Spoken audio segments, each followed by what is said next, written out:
Hi everyone. నేను ఈరోజు ఎంతో టేస్టీగా ఉండే టమాటో ఎగ్ కర్రీ చూపిస్తాను.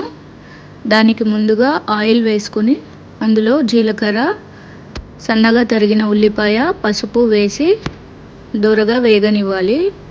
అది వేగేటప్పుడు అల్లం వెల్లుల్లి దంచి వేసాను. అది కూడా వేగిన తర్వాత సన్నగా తరిగిన టమాటో ముక్కలు వేసి బాగా కలుపుకోవాలి. టమాటోలో ఉండే కొంచెం పచ్చివాసన అంతా పోయే వరకు వేగనివ్వాలి. దీనికి ఎంత సన్నగా తరిగితే అంత బాగుంటుంది కర్రీ. సో ఇది కొంచెం వేగింది కదా, ఇప్పుడు రుచికి సరిపడా కారం, ఉప్పు వేసి బాగా కలిపి మగ్గనివ్వాలి. మూత పెట్టి టమాటా అంతా ఉడికే వరకు మగ్గనివ్వాలి.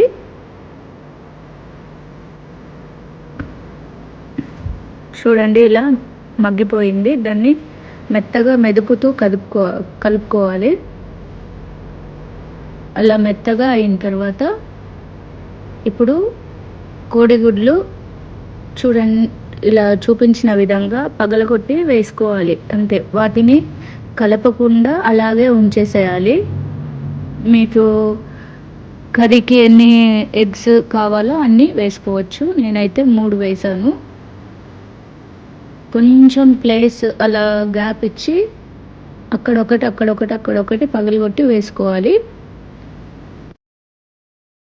వేసిన తర్వాత వాటిపైన కొంచెం ఉప్పు, కారం స్ప్రింకిల్ చేసి మూత పెట్టేసేయాలి. మధ్యలో ఇలా కలుపుతూ చెక్ చేస్తూ ఉండాలి. చూడండి, ఇది ఫస్ట్ వేసాం కదా, ఇది ఉడికిపోయింది. అలా కదిపి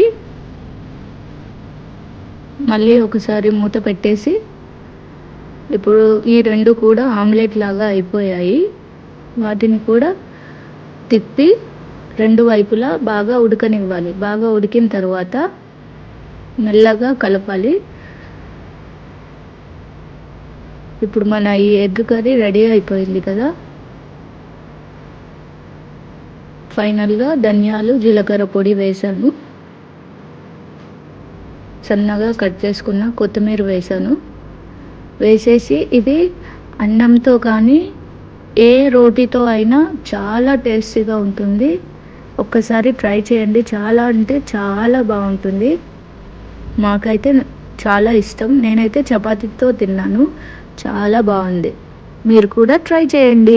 thank you for watching. Bye bye.